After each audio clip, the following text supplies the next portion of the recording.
할렐루야. 이번 한 주간도 여러분들 승리하시고 성령 충만하시고 행복하시기를 주님의 이름으로 축복합니다. 오늘 본문 말씀에 나타난 예수님의 조상들을 42대에 걸친 예수님의 육족 조상들의 삶에는 어떻게 보면 우리가 다 그 이름 안에서 우리가 겪고 있는 히노게라에게 삶이 또 생사화복의 의미들이 담겨져 있지 않나라는 생각을 해봅니다.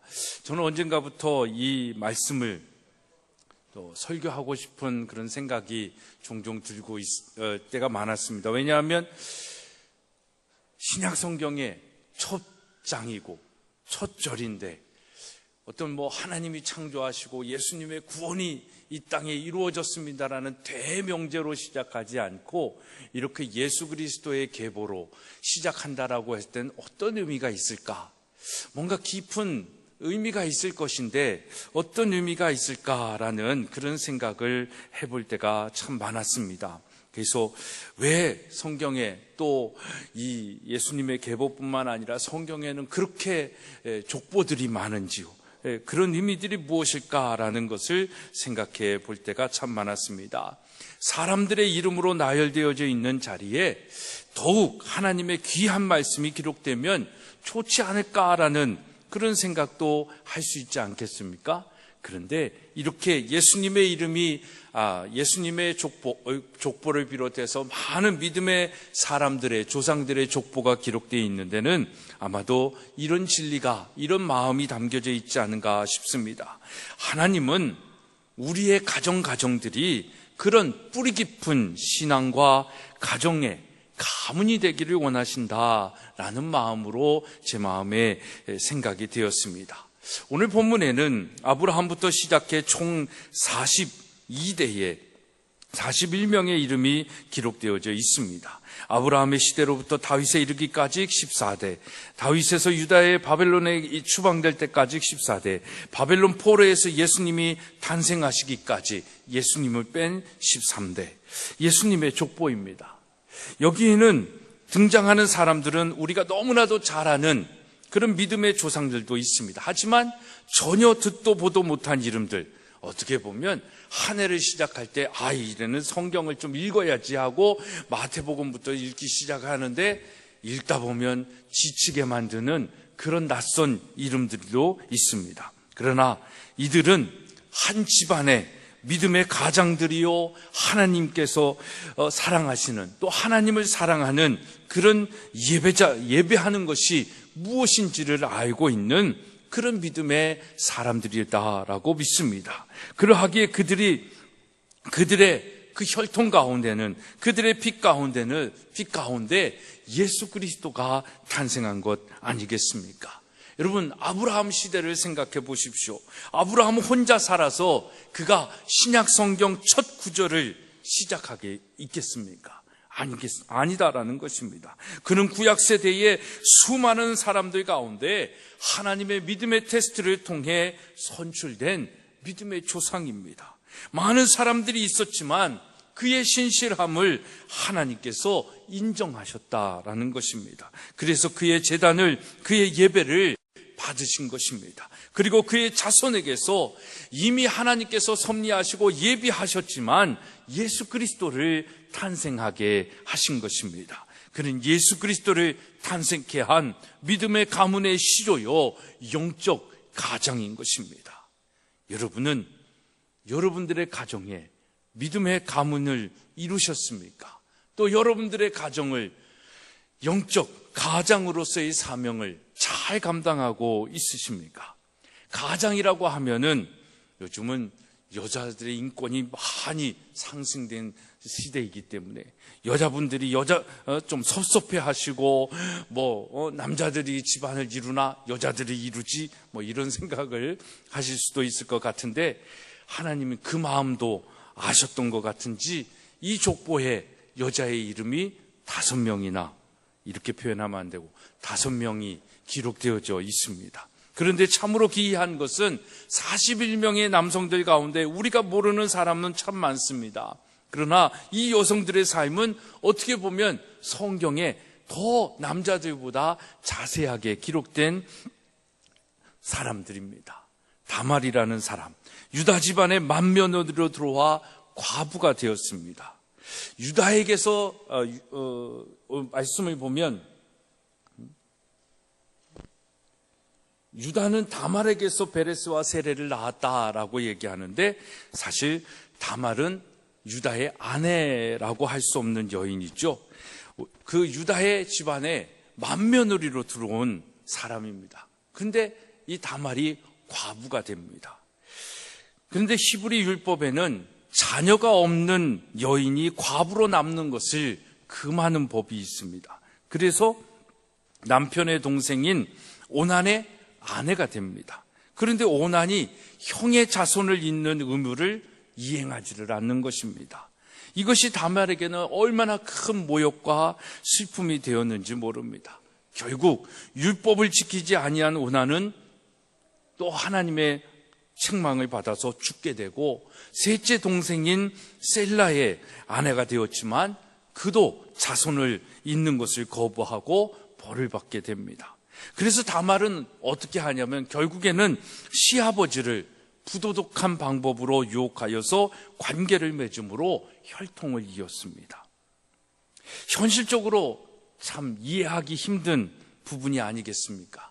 그렇지만 이것이 하나님의 구원의 섭리였다라는 것을 우리는 알게 되는 것입니다. 아무튼 불륜의 한순간이었지만 다말은 예수 그리스도의 계보에 언급된 첫 번째 여인이기도 합니다. 라합은 또 어떻습니까? 라합의 직업이 뭡니까? 그는 기생이었습니다. 이방 나라의 기생의 신분입니다. 천한 기생의 신분으로 온갖 고생과 천대를 받았지만 순전한 믿음으로 구원받아서 예수 그리스도의 족보에 기록된 여인입니다. 또 룻은 어떻습니까?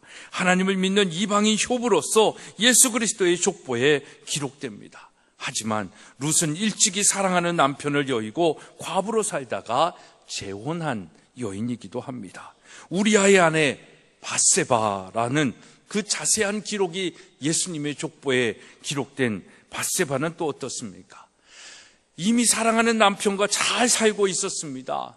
근데 이쁘다는 이유만으로 다윗 왕에게 찍혀가지고 결국은 남편마저도 목숨을 잃게 만드는 불쌍한 여인 아닙니까? 하지만 그에게서 누가 탄생을 합니까? 지혜의 왕 솔로몬이 탄생하고 예수 그리스도의 족보에 기록게 됩니다. 여러분, 이렇게 보면 예수님의 조상은 그렇게 훌륭한 사람들이 아니었습니다. 특히 네 여인을 보면 보통 여인은 아니었습니다. 이 네 여자는 이방인이 아니면 불륜한 여자와 같은 불행한 여인이었습니다. 하지만 우리는 이 여인들을 통해 하나님의 구원의 큰 진리, 그 은혜를 깨닫게 됩니다. 구원의 섭리를 발견하게 되는 것입니다. 하나님은 결코 인간의 죄를 인정하는 분은 아닙니다. 하지만 다말과 같은 죄인이 예수 그리스도의 족보에 기록되어 있다는 것은 하나님께서는 사람의 실패까지도, 실패한 인생까지도 구원하시고 하나님의 역사 속에 사용하셨다라는 것을 깨달을 수 있는 것입니다. 이것이 우리에게 얼마나 큰 위로와 소망이 되는 것입니까? 사랑하는 여러분, 그렇습니다. 하나님은 이렇게 신분이나 지위, 민족을 초월하여 우리 인간들을 믿음을 보시고 구원하신다라는 것이 우리에게는 소망인 것입니다. 우리는 비천한 혈통을 따라 나시기까지 낮아지시고 겸손하신 그 예수님의 뜻을 알아야 하는 것입니다. 만약에 구원받는 사람들의 자격이 있다면, 구원의 어떤 제한선이 있다면, 박사학위가 있는 사람, 부자인 사람, 죄 없는 사람들로 어떤 제한선을 그어 놓았다면 우리 가운데 구원 얻을 자가 얼마나 되겠습니까? 그러나 하나님의 구원에는 제한이 없습니다. 사도행전 2장 21절에 누구든지 주의 이름을 부르는 자는 구원을 얻는다 했습니다. 고린도후서 5장 17절에 그런즉 누구든지 그리스도 안에 있으면 새로운 피조물이라, 이전 것은 지나갔으니 보라 새 것이 되었도다 라고 말씀하고 있습니다.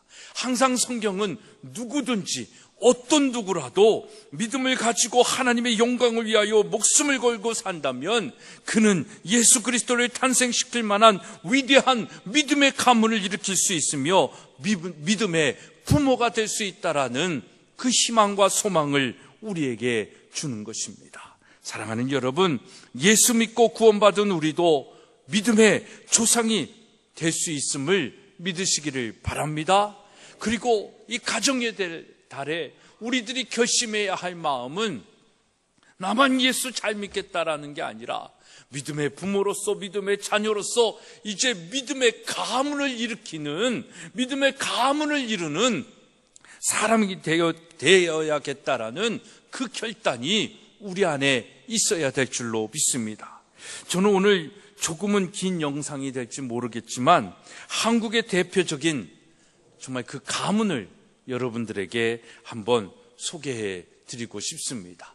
제가 며칠 전에 이 강의를 듣다가 참 감동을 받았고, 제가 평소 알고 있었던 이 분인데 하여튼 더 잘 설명해서, 제가 설명하는 것보다 이분이 설명하는 게 더 잘 설명을 해서 실질적으로 한번 강의를 여러분들이 들었으면 좋겠습니다. 불 다 끄시고 틀어주시죠.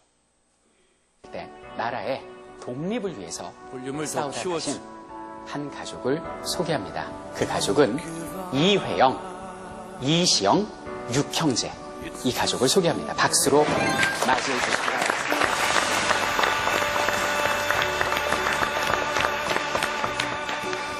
보통 이제 여러 형제들이 있으면 그 형제들 중에 어떤 중심이 되는 사람이 꼭 한 사람씩 나옵니다. 시 6형제의 경우는 넷째 동생이 굉장히 특출난 모습을 보였습니다. 이분의 이름이 이회영 선생님이십니다. 우당 이회영 선생님인데, 이 가문에 대해서 먼저 소개를 드리면 이 집은 골든 패밀리 중에서도 1등 골든 패밀리예요.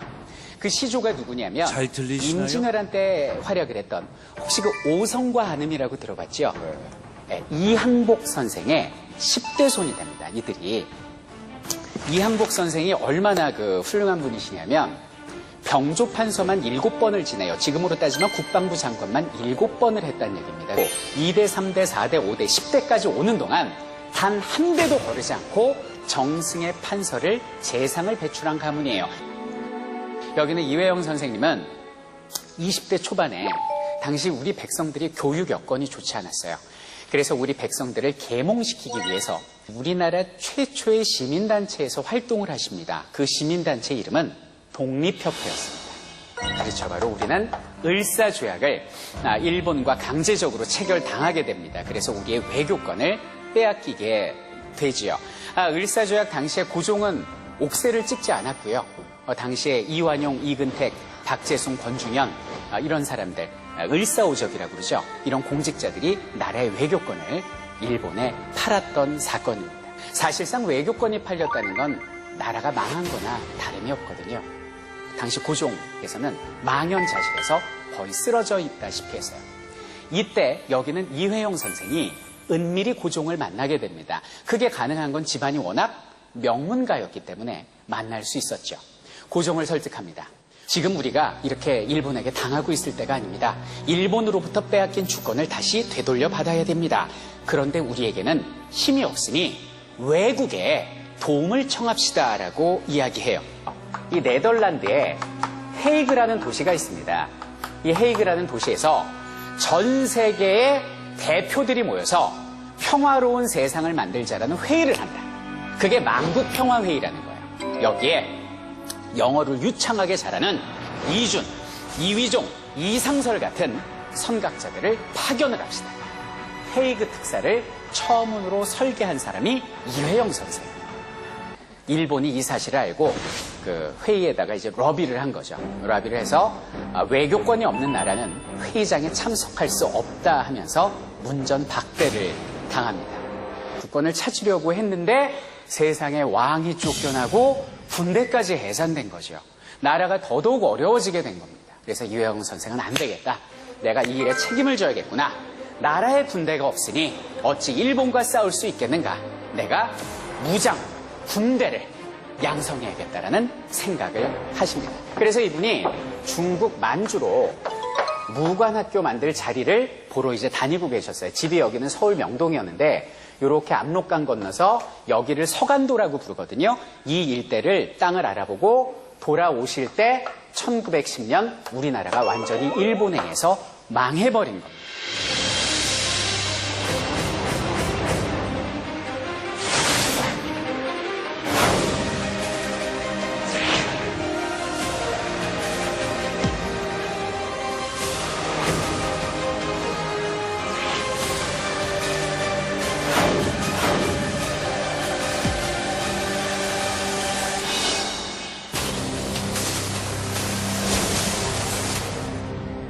너무나 큰 충격이었죠. 그래서 이회영 선생님은 자신의 육형제를 불러 모으게 됩니다. 이것이 그 유명한 이회영, 이시영 육형제의 회의가 되죠. 형님들, 우리 나라가 망했습니다. 우리 이항복의 후손인데 이대로 우리가 여기서 호의호식하며 살아야겠습니까? 라고 물어봐요. 당시 일본은 우리나라의 주권을 빼앗은 이후에 우리나라의 사회 지도층에게 은혜로운 돈, 은사금을 주기 시작합니다. 그때 이완용이 30억 받았거든요. 지금 돈으로 15만 원. 30억의 나라를 판 사람이에요, 이완용이. 그리고 집도 주고 가장 매력적인 건 일본 관광을 시켜줬어요. 여기는 이회영, 이시영 육형제는 단호하게 무슨 소리냐. 일본의 나라가 뺏긴 상황에서는 쌀 한 톨도 내가 일본 쌀은 먹지 않겠다. 우리 나라를 위해 싸우자. 이렇게 단합을 하게 됩니다. 이석영이라는 사람인데 이분이거든요. 이분이 굉장히 많은 재산을 가지고 있었어요. 양주에 있는 땅이었는데요. 오늘날 돈으로 따지면 시가가 한 1,000억에서 1,500억 정도 되는 땅이에요. 뭐 엄청난 그 재산을 물려받은 거죠. 근데 여기 있는 둘째 형 이석영이 얘기합니다. 내가 그 땅을 급히 처분하라. 그래서 그걸 처분해서 그 돈을 가지고 우리가 서간도로 가자. 이렇게 된 거죠. 그래서 급히 팔다 보니까 제값을 못 받고 600억에 그 땅을 팔고 돈을 이제 쥔 거죠. 그리고 명동 땅은 제대로 팔지도 못하고, 왜냐면 일본의 감시망 안에 들어가면 안 되니까. 그러면서 일가족 50명 노비 포함 서간도로 떠나게 된 겁니다. 이회영 선생은 그 돈 600억을 가지고 가서 여기는 서간도에 학교를 만들었으니 그것이 바로 신흥강습소, 신흥중학교로 이름이 바뀐 그 유명한 신흥무관학교가 되겠습니다. 당시 만주에 서간도 산자락에 18개 동으로 만들어진 것이 신흥무관학교였습니다. 천혜의 요새였고요. 그 앞에는 연병장이 있어서 군사훈련을 받습니다. 중학교 과정에 교과목이 있었는데요. 국문, 역사, 지리, 수학, 수신, 외국어, 창가 등 다양한 인문학 교육을 함께했던 이것이 바로 독립군의 메카 신흥무관학교가 되겠습니다. 이회영 선생께서 만드신 신흥무관학교는 1911년부터 1920년까지 무려 3,000명의 졸업생을 배출을 하는데요. 그 졸업생 중에 유명한 사람이 지청천 장군이라고 있는데 이 사람이 누구냐면 영화 암살이라고 기억하시죠? 암살 여주인공이 누구죠? 전지현이죠. 영화에서 안호균으로 나오는데 그 전지현이 지청천 장군의 한국 독립군 소속 저격수로 나와요. 그 지청천 장군도 신흥무관학교 출신이고, 혹시 김좌진의 청산리 대첩, 홍범도의 봉오동 전투 들어보셨죠? 그 전투에서 활약한 군인들이 거의 대부분 신흥무관학교 출신들입니다. 정말 신흥무관학교가 없었다면 우리나라 독립운동을 누가 했을까 싶을 정도로 무관학교의 명문이라고 보시면 돼요. 이 신흥무관학교뿐만 아니라 약 20여 개의 학교를 저기는 서간도에 지었던 분이 바로 이회영 선생이세요. 왜 이렇게 학교를 많이 만들었을까요? 위기에는 교육밖에 없다. 우리 젊은이와 청소년들 밖에는 이 위기를 타개할 수 있는 그런 어떤 희망이 없다는 생각에 교육에 목숨을 거신 분이 여기는 이회영 선생입니다. 그런데 10년 동안 3,000명을 학비 무료죠. 숙식이 무료였습니다. 이렇게 쓰다 보니까 그 600억이라는 돈이 10년 만에 다 소진되게 됩니다. 그리고 이때부터 엄청나게 가난한 생활을 하게 되십니다. 1930년대가 되면 이제 이회영 선생님 연세가 이제 60세가 넘게 되는데 한 달에 절반을 굶었고 하루에 한 끼 먹는 게 어려웠대요.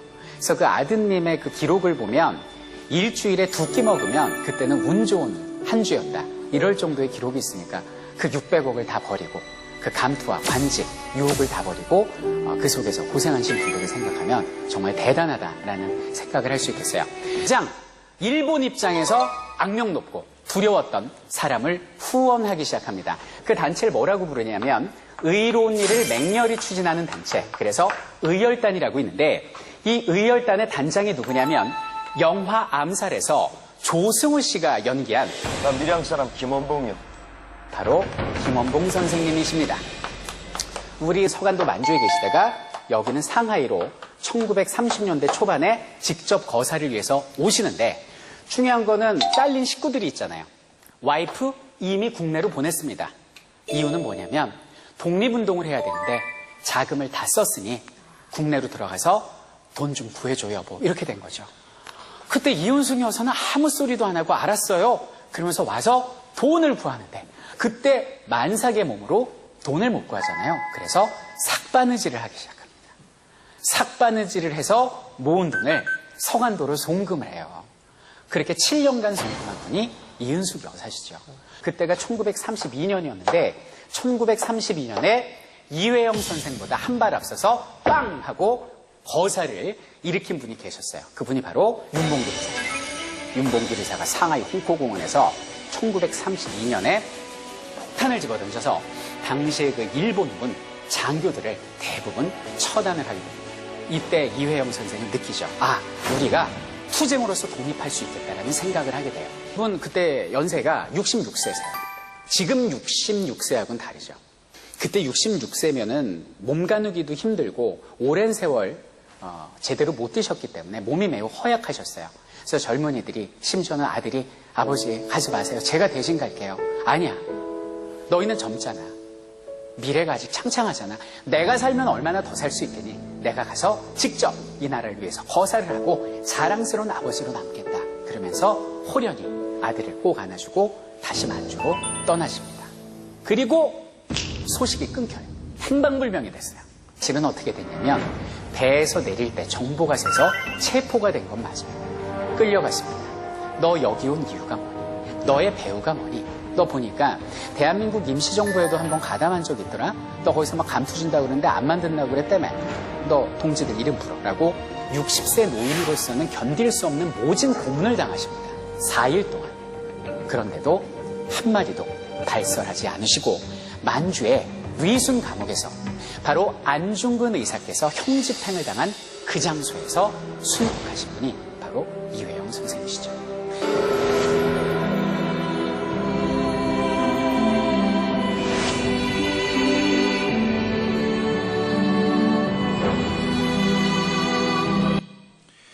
여러분, 강의에서는 언급되어지고 있지 않지만 이 참 강의를 잘하죠. 이 설민수인가요? 민석. 예. 참 잘하는데 임마누엘 교회에서 자랐답니다, 이 사람이. 예. 그래서 지금은 교회 다니는지 안 다니는지는 모르겠지만 청소년 시절에 임마누엘 교회에서 또 이렇게 성장했던 친구인데 정말 강의를 참 잘하고 그 한국사를 참 잘하는데 강의에서는 언급되고 있지 않지만 이 우당 우혜영은 사실 자랑스러운 애국자일 뿐만 아니라 감리교인이십니다.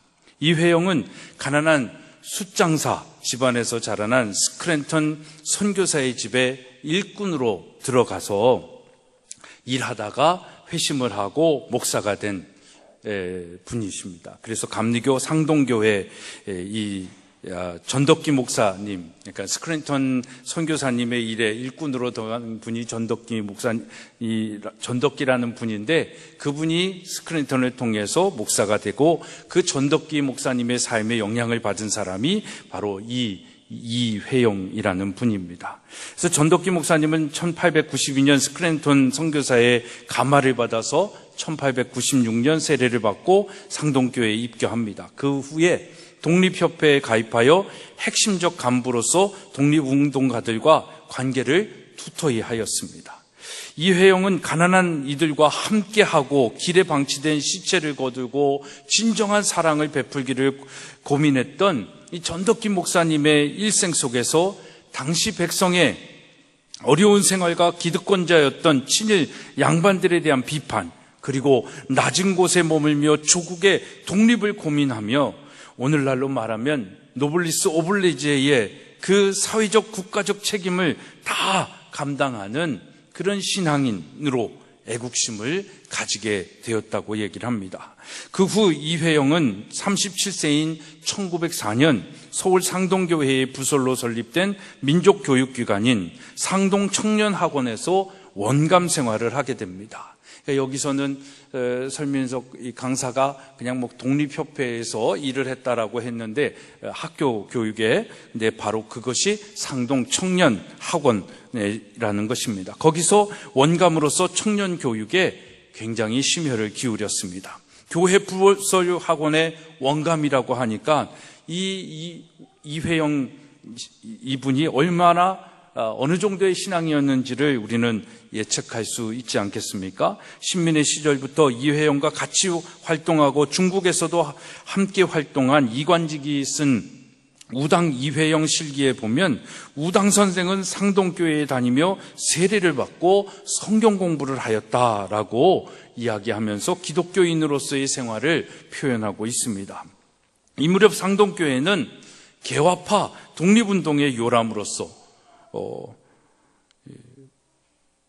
주로 평민 신도들이 모이고 자유롭게 그 대화를 하는 그런 모임 장소였습니다. 그래서 상동교회에는 많은 우국지사들이 모여들었습니다. 이회영을 비롯하여 김구, 이동영, 이동희, 이준, 이상설, 신채호, 노백진, 남궁옥, 최남선, 양기탁, 주시경, 이상재, 이승만 등 함께 상동교회의 상동청년학원을 설립하고 그렇게 2년간 학감으로 일을 한 것입니다. 이회영은 이렇게 상동교회를 중심으로 전개되는 반일 민족운동의 중심에 섰고 신민회의 조직에도 핵심적 역할을 하였습니다. 그의 후손들이 이종찬 전 국회의원이고 국정원장이었고 이종걸 국회의원, 현 국회의원입니다. 이들은 개신교인으로서 또는 천주교인으로서 하나님을 믿는 그 가문의 명맥을 이어가고 있습니다. 저는 이 한 가문을 생각하면서 그 형제들이 참 민족을 위하여 독립을 위하여 결단하고 정말 600억, 한 1000억, 1200억 되는 거를 급히 지원하기 위하여 팔다 보니까 헐값에 600억으로 팔고 그것을 10년 동안 신흥 무관학교를 지원하다 보니까 거의 거지와 같이 먹을 게 없는 신세가 됐습니다. 그럼에도 불구하고 그분들은 정말 나라의 독립을 위하여 얼마나 희생하고 헌신한지 모릅니다. 그 안에도 여러분들이 들으셨던 것처럼 그 임신한 상황 속에서도 삭바느질을 하면서 독립운동가들을 지원하기 위하여 애썼다라는 것이죠. 여러분, 잠깐의 또 다른 이야기일지 모르겠지만 저는 이 시대에 정말 우리가 독립운동을 해야 할 때라고 믿습니다. 우리는 나라를 빼앗기지도 않았는데 우린 사단에게 어떻게 보면 이미 다 빼앗긴 채 정말 이게 그 빼앗긴 존재 자체도 모르면서 느끼고 살아가는 그런 존재인지도 모릅니다. 우리의 자녀들이 이미 세상의 문화고 세상의 유행이다라고 하지만 사단의 그 모든 것들 속에 다 빼앗긴 것입니다. 하나님 믿지 않습니다. 예수 그리스도를 구주로 영접하기가 너무너무나도 어려운 시대에 살고 있습니다. 한번 툭 터놓고 얘기해서 여러분들 자녀 중에서 정말 지금 믿음의 생활을 잘하고 있는 자녀들이 얼마나 되고 있습니까? 그냥 교회 왔다 갔다 하는 정도가 아니라 정말 예수 믿는 사람으로서 교회에 헌신하고 하나님 중심으로 사는 자녀들이 얼마나 되고 있습니까? 그런 자녀들에게 정말 사단에게 빼앗긴 우리 자녀들의 모든 주권들을 빼앗기 위하여 독립선언을 우리는 해야 할 그런 시대에 살고 있습니다. 정말 이런 시대에 정말 우당 이회영과 같은 믿음의 조상이 되어 믿음의 가문을 일으키기를 주님의 이름으로 부탁드립니다. 사랑하는 여러분, 요즘 매스컴을 통해서 뉴스를 통해서 신문 지상을 통해서 계속적으로 우리에게 던져주고 있는 우리 사회의 문제는 뭡니까? 정치인들의 문제입니까? 가르치는 자들의 문제입니까? 종교인들의 문제입니까? 아닙니다. 우리 부모 세대의 정신의 문제이고 믿음의 문제인 것입니다. 저는 요즘 우리 다음 세대를 생각하면 이런 안타까움과 답답함이 있습니다. 저의 아버지 세대는 6.25를 통해 배고픔의 시대를 살아온 세대입니다. 그 다음 세대는 선경제 후민주화의 시대 속에서 피땀 흘리며 경제를 일으킨 세대입니다. 그 다음 세대는 정치적 민주화와 경제적 IMF의 불행한 시대를 경험한 386 세대입니다. 모두가 힘들고 어려운 삶의 여정을 걸었다라고 하지만 저는 오늘을 사는 청년, 청소년들이 가장 불행한 시대에 살고 있다라고 말하고 싶습니다. 그 이유는 저들은 배고프고 굶주리고 힘들고 땀을 흘리는 시대에 살아도 그 시대는 가정이 살아 있었습니다. 아버지의 존재가 존중받는 그런 시대였습니다. 스승의 존재가 존경받을 존재로 서 있었다라는 것입니다.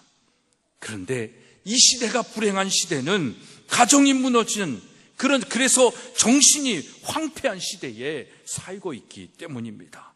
가정이 무너진 이유는 뭡니까?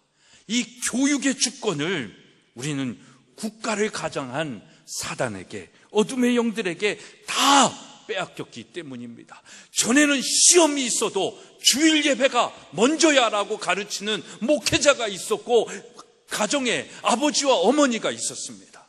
근데 이제는 그걸 암만 얘기해도 시험이 내일 모레면 학원 가서 예배 드리는 게 아니라 학원 가서 수업해라고 얘기하는 게 장로요, 권사요, 집사요, 교회 다니는 부모들의 이야기다라는 것입니다. 그걸 우리는 지금 통계로 보고 있지 않습니까? 그러니 사단에게 안 뺏겼다라고 하나님의 주권을, 우리의 가정의 주권을 그가 성적에 빼앗겼다라고 어찌 말하지 않을 수 있겠습니까? 그러니 우리에게도 독립이 필요한 것입니다. 이것이 우리 시대의 아픔이고 미래의 아픔인 것입니다. 이것을 회복을 위하여 누가 감당해야 되겠습니까? 어느 시대, 어느 나라를 막론하고 그 시대의 아픔은 교회가 감당했습니다. 오늘날 많은 사람들이 교회를 가지고 도마 위에 놓고 가타부터 말하고 있지만 결국 이 시대의 돌파구는 교회에 있습니다. 왜냐하면 교회에는 우리와 같은 믿음의 가정들이 있기 때문입니다. 그래도 여전히 그 믿음을 지키고자 우당 이회영과 같은 가문이, 그 형제들이, 가족들이 있기 때문인 것입니다. 사랑하는 여러분, 교회의 사명은 무엇입니까? 그것은 선교와 교육인 것입니다. 먼저 받은 은혜가 있고 체험이 있기에 죽어가는 다른 이들을 긍휼히 여기는 이 부담감이 우리를 헌신하게 하는 것입니다. 기도하게 하는 것입니다. 교회에 헌금을 하게 하는 것입니다. 그리고 하나가 되어서 병들어 있고 썩어진 곳을 치유하며 하나님의 나라를 다시 회복시키고 확장해 나가야 되는 것입니다. 이것이 바로 영적 부담감으로 인하여 우리가 감당해야 할 사명입니다. 왜 자녀들이 잘 되고 돈 잘 벌고 지도자가 되어야 됩니까? 우리의 가문을 영광을 위하여? 아닙니다. 이 하나님의 사명을 감당하기 위해서입니다. 우리는 이 시대에 가장 병들어 있고 아파하고 있는 것을 고쳐야 합니다. 새롭게 해야 합니다. 교회가 할 일은 바로 그것인 것입니다. 빼앗긴 하나님의 주권을 다시금 찾아오는 이 독립운동을 해야 하는 것입니다. 이것을 위해 우리가 해야 할 일은 다른 게 아닙니다. 우리의 믿음의 가정을 온전히 하나님 앞에 세워가는 일입니다. 그냥 종교인으로서 그냥 마지못해서 다니는 그런 교회가 아니라 정말 이 거룩한 사명을 가지고 내 가정을 믿음의 가정으로 세워서 그 자자손손 믿음의 가문을 이루어 하나님의 영광을, 하나님의 나라를 일으켜 나가겠다라는 이 사명인 것입니다.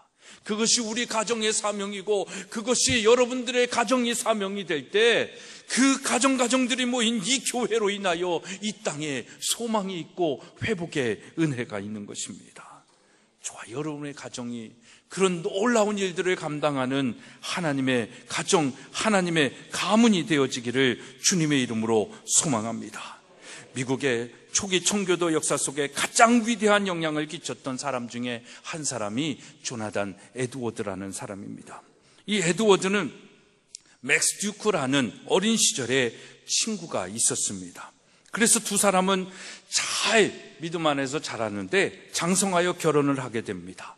에드워드는 주님을 지극히 사랑하는 신앙적인 여인과 결혼을 해가지고 신혼초부터 철저하게 성경적 방법으로 기독교적인 원리에 입각해서 믿음의 가정을 이루어 나갔습니다. 근데 맥스 듀크는 신앙이라고는 전혀 찾아볼 수 없던 방탕했던 여인과 결혼하여서 나중에는 자신도 신앙을 저버려서 그의 신앙을, 그의 어렸을 때의 신앙심을 도대체 찾아볼 수 없는 그런 사람이 되었습니다. 그래서 여러분, 아내를 잘 얻어야 되고 신랑은 또 남편을 잘 만나야 되는 것입니다. 아무튼 시간이 지난 후에 어떤 사람이 이 두 사람의 가계를 추적했습니다. 그런데 그 후손들의 결과가 어떻게 된지 아십니까? 에드워드는 오늘날까지 617명의 후손을 두었는데 대학의 총장을 지낸 사람이 12명, 교수가 75명, 의사가 60명, 성직자가 100명, 군대 장교가 75명, 저술가가 80명, 변호사가 100명, 판사가 30명, 공무원이 80명, 하원의원이 3명, 상원의원이 1명, 미국의 부통령까지 1명을 배출했다라고 합니다. 근데 반면 맥스 듀크의 가정은 1292명의 후손을 두었는데 유아로 사망한 아이들이 309명, 직업적인 거지가 310명, 불구자가 440명, 매춘부가 50명, 도둑이 60명, 살인자가 70명, 그저 그렇고 그런 사람들이 53명이었다라고 얘기합니다. 극단적인 예일지는 모릅니다. 그러나 예수님의 향기 나는 믿음의 가정과 그리스도가 떠나버린 가정의 차이를 여전히 우리는 여실히 볼 수 있는 것입니다.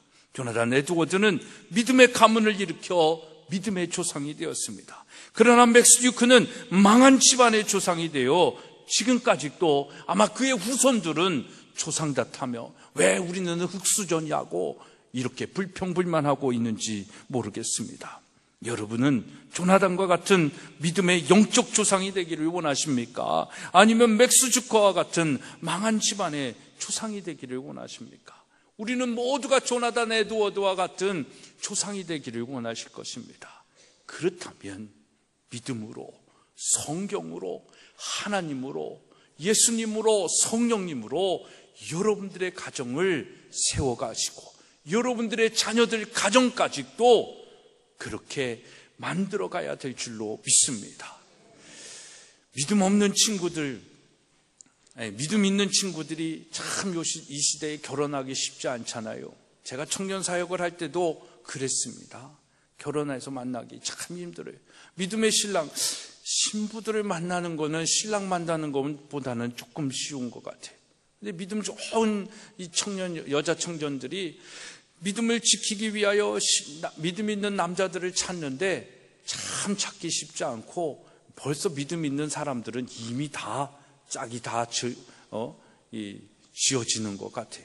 그러니까 믿음 있는 정말 신실한 믿음 있는 청년들인데 믿음 있는 남자를 기다리다가 결혼의 때를 놓치고 이렇게 하는 친구들이 많습니다. 전 요즘 같아서는 그냥 혼자 살아라 이러고 싶어요. 믿음 없는 청년들하고 남자하고 여자하고 만나가지고 그 사람을 어떻게든 믿음 있는 사람으로 만들 자신이 없으면 그냥 예수님하고 혼자 살아라 이렇게 얘기하고 싶습니다. 그리고 이렇게 이렇게 만나서 교회 다니다가 세례 받으면 결혼해 줄게 이 정도는 돼야 되는 거죠. 그렇게 되지 않는 한은 그냥 정말 이렇게 사는 게 낫지. 그 모든 것들이 참 너무나도 안쓰럽고 애스럽고 또 그렇게 결혼한 친구들 보면 믿음을 저버리고 사는 친구들이 여자든 남자든 대부분이다라는 것입니다. 사랑하는 영도 여러분, 여러분들의 자녀들을 위해서라도 우리 스스로가 우리 아버지 어머니가 믿음의 아버지 어머니가 되어야 될 줄로 믿습니다. 여러분들의 믿음의 행위로 믿음의 결단으로 자녀들에게 도전하는 사람들이 되어야 되는 거예요.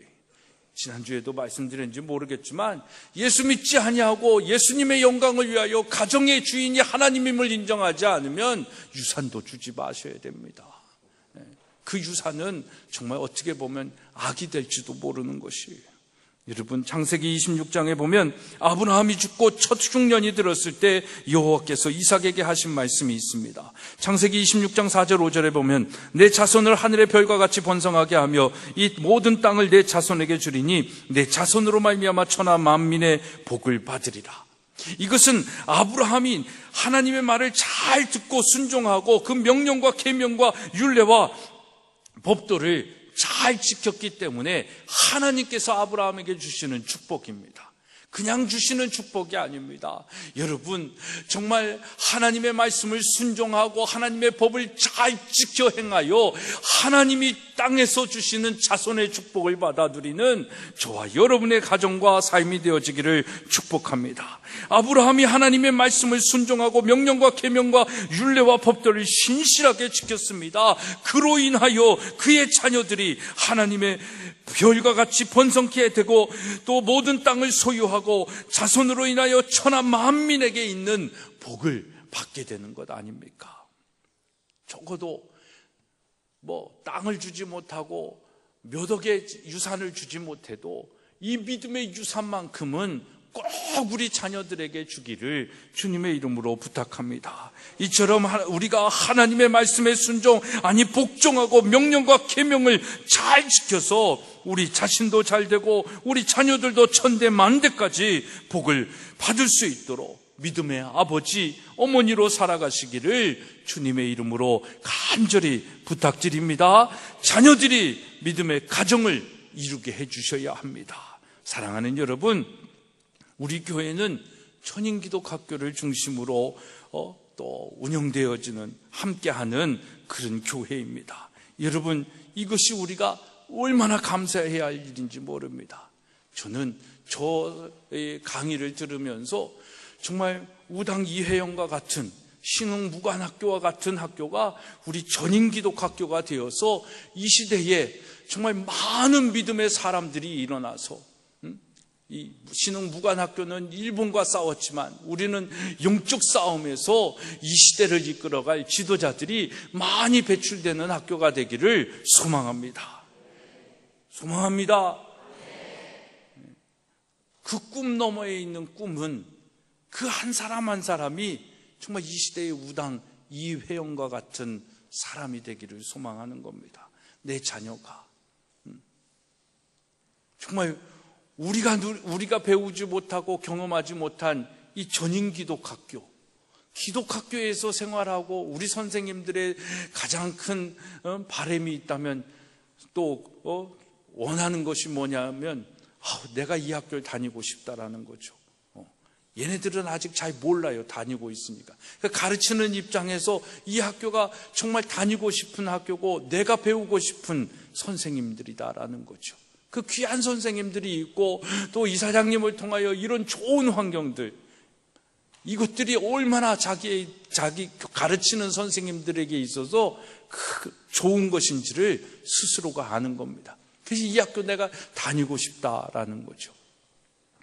네. 그런 학교를 통해서 정말 우리의 자녀들이 하나님의 비전과 하나님의 사명을 가지고 이 대한민국뿐만 아니라 온 세계를 이끌어 나갈, 이 세상을 책임질 수 있는 믿음의 리더들, 지도자들, 이 지도자들이 우리 전인기독학교를 통하여 배출되어지기를 소망합니다. 그러기 위해서는 우리 가정들이 정말 하나님의 가문이 되어야 되는 것입니다. 저는 이 강의의 마무리 부분 속에 이회영 형제의 죽음에 대한 내용이 나옵니다. 그 부분은 한 1분 정도 되어지는데 한번 같이 보겠습니다.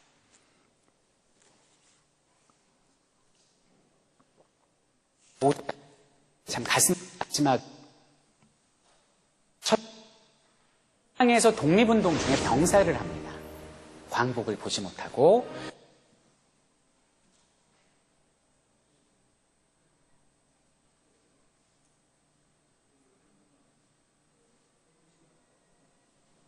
다시 한번 틀어줄까요?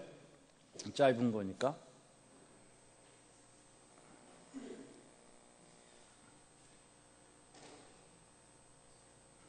그래서 형집행을 당한 그 장소에서 그냥 내비둬요. 바로 이들은 그 형제들이 모두 다 참 가슴 아픈 마지막을 맞이하게 되는데, 첫째 이건영, 상해에서 독립운동 중에 병사를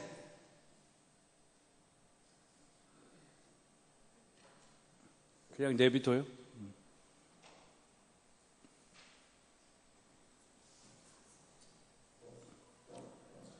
이석영은 플레이를 해라.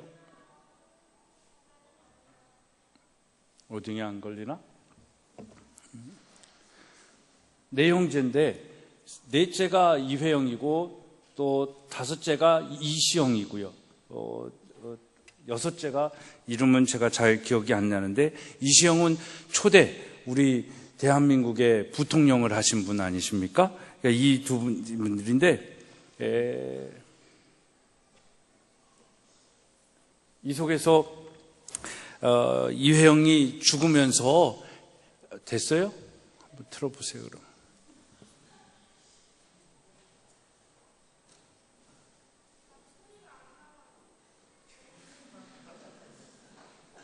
시간이 너무 가니까 굶어 죽었어요. 이회영 선생님은 그리고 셋째 21세기를 살아가는 대한민국 국민에게 본인이 생각하는 가정의 뭐가 같이 돌아가고 있는 다행히도 글로 남기셨습니다. 세상에 인간으로 태어나서 누구나 자기가 바라는 목적이 있네. 그 목적을 달성한다면 그보다 더한 행복이 없을 것이네. 그리고 그 목적을 달성하기 위하여 그 자리에서 죽는다 하더라. 이 또한 행복이 아니겠는가. 우당 이혜영과 같은 여러분 믿음의 사람들이 일어나 나라와 민족을 구하며 행복하게 하는 그 지도자를 양성하는 학교와 교회와 가정, 이것이 우리의 행복이 되어야 될 줄로 믿습니다. 우당 이혜영이 죽음에 대하여, 이 행복에 대하여 얘기하면서 그렇게 말하고 있는 것입니다. 목적을 잊고 그 목적을 달성하기 위하여 최선을 다하여 사는 것, 그것이 행복이다라고 얘기합니다. 여러분, 행복하기를 원하십니까? 우리가 행복을 달성하기 위하여 품어야 할 목적은 그렇다면 무엇이겠습니까? 어떤 목적이 우리를 행복하게 만드는 것입니까? 바로 하나님께서 우리에게 주신 목적입니다. 그것은 다른 것이 아닙니다. 하나님의 사람이 되어 하나님의 자녀를 제자 삼는 것입니다. 가르쳐 지키게 하는 것입니다. 세례를 주는 것입니다. 그것이 오늘 우리 가정이 해야 할 책임인 것입니다. 그 가정들이 일어나야 되는 것입니다. 대대손손 그 가정들이 믿음의 유산으로 자녀들이 복을 받아야 하는 것입니다. 여러분, 이것이 얼마나 감사해야 할 일인지 모릅니다. 정말 우리 이곳에 속한 가정들, 정말 이미 귀한 직분의 사명자들이요, 자자손손 믿는 그런 가문들이 참 많은데, 정말 여러분들 통하여 우당 이회영과 같은 그 형제들과 같은 이 시대에 사회적인 책임과 국가적인 책임을 감당할 수 있는 믿음의 자녀들이 많이 배출되어지기를 소망합니다. 이번 영국에 갔는데 가이드가 그런 얘기를 하더라고요. 영국에는 뭐 여러 가지 문제들이 있는데 문제가 없는 그 이유가 있답니다. 그건 부자들이 아니라 부호들이 있대요. 믿음의 가문들이 아니라 부자 가문들이 있답니다. 그 가문들이 자기들이 번 것의 거의 90%를 사회로 환원을 한대요. 그러니까 그 부호들이 4%인데 그 4%가 96%의 영국 국민을 먹여 살린다는 겁니다. 사회복지나 건강 이런 것들에 대하여 전혀 그래서 제가 거기 있는 후배 목사한테 영국 살만 해 그러니까 하여튼 그냥 평범하게 사는 데 있어서는 전혀 불편함이 없는 나라가 영국이다라고 얘기를 하면서 그 얘기를 해주는 겁니다. 그러면서 도전을 받았습니다. 이 시대를 책임질 4%. 바다의 염분이 3%라고 얘기하는데 소금과 같은 그 3%, 이 시대를 책임질 4%, 그 가정, 그 가문이 우리의 가정, 우리 교회의 가정, 우리 학교의 가정들, 그 가정들이 정말 대대손손 그 사회적, 국가적 믿음의 책임을 지는 가정들이 된다면 얼마나 좋을까라는 그런 소망을 품어봅니다. 오늘 5월 가정의 달을 맞이하고 또 어버이 주일, 어린이 주일, 스승의 주일을 지키고 있는데 우리가 이런 주일들을 기념하면서 품어야 할 마음은 바로 이 마음이 아닌가 싶습니다.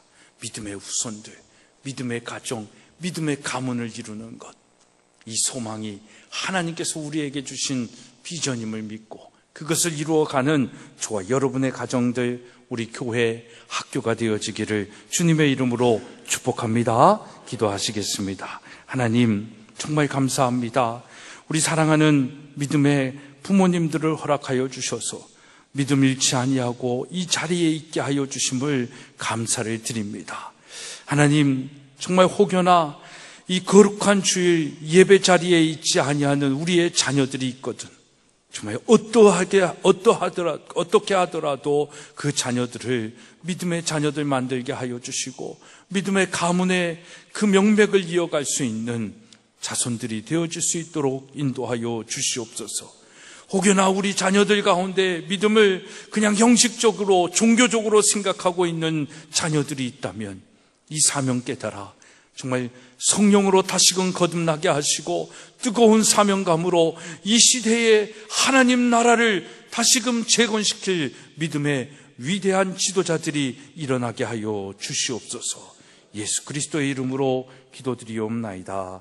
아멘. 아멘.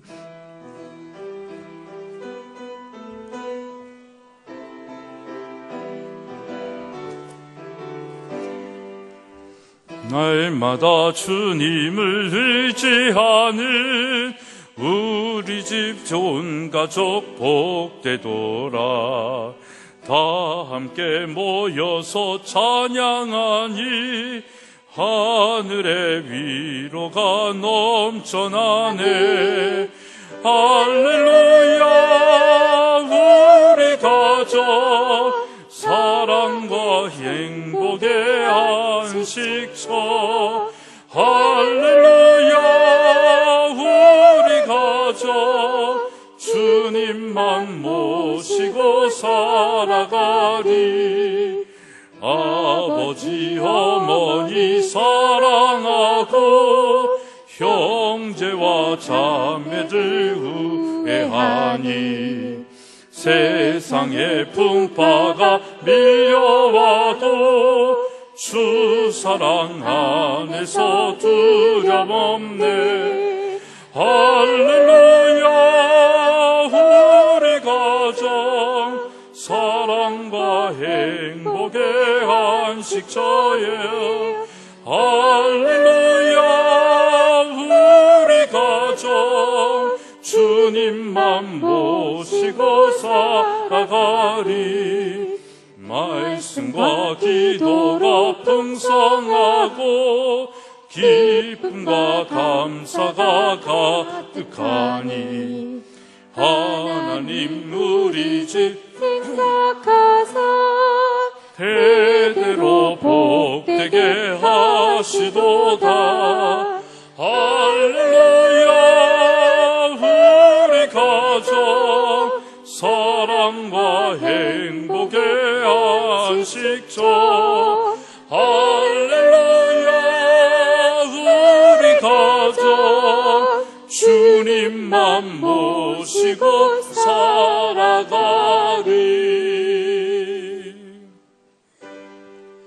모든 것이 주께로부터 왔으니 이 예물을 주께 드리나이다.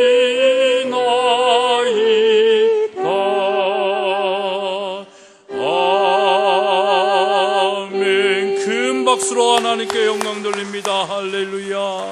아멘.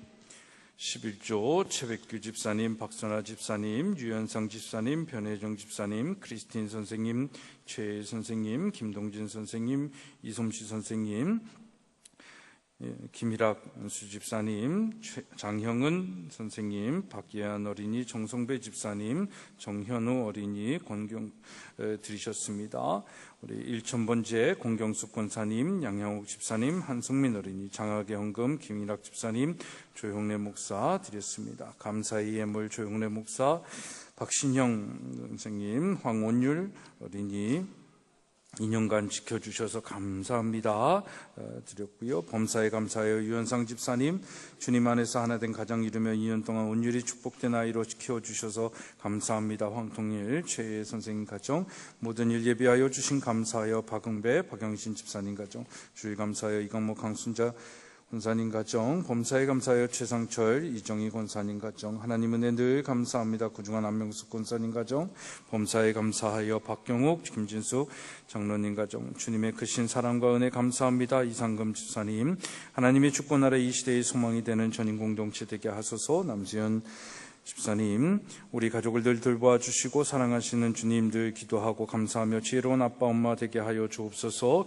김영한 김명옥 집사님 가정 12학년을 지키시고 형통케 해주실 줄 믿습니다. 김정현 사모 오순절 성령 강림을 맞이하여 감사드리며 성령의 능력으로 책임과 의무를 감당하게 하옵소서. 남수현 집사님 그렇습니다. 범사에 감사합니다. 감사가 넘치는 삶을 살아가게 하여 주옵소서. 최홍우 청년 조난초 성도님, 김용석 권사님, 장영은 선생님 감사의 예물 드렸습니다. 그 외 많은 분들이 주일 헌금으로 주님 앞에 예물을 드리셨습니다. 기도하겠습니다.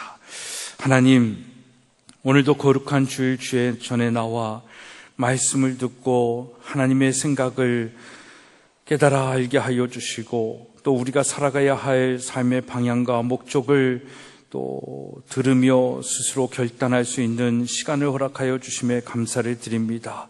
오늘도 우리의 삶 속에 공급하여 주시는 감사의 제목과 또 우리에게 주신 삶에 있어서의 모든 물질의 근원을 하나님께 있음을 고백하며 각종의 예물을 드립니다. 이 예물을 드리는 믿음에 믿음을 더하여 주시고 더욱더 물붓듯 채워주시고 차고 흔들어 넘치는 은혜를 더하여 주셔서 하는 모든 일들 위에 사업 위에 더 기름진 하나님의 축복을 더하여 주시옵소서. 막혀 있거나 답답한 일이 있거든 하나님께 구하고 찾고 순종하면서 하나님께서 해결해 주시는 시원케 하시는 그 해결의 방법을 가지고 더 잘 되는 더하여 주시는 축복의 주인공들 다 되게 하여 주옵소서. 하나님, 이 거룩한 하나님의 성도들이 드리는 이 물질이 사용되어지는 곳에 하나님의 백성들이 일어나게 하여 주시고 하나님의 나라가 확장되어지며 30배, 60배, 100배의 열매가 있는 축복된 예물 되게 하여 주옵소서. 예수 그리스도의 이름으로 축복하며 기도드리옵나이다. 아멘. 다 자리에 앉으시겠습니다. 광고의 말씀을 드립니다. 가정의 달을 지키고 있습니다.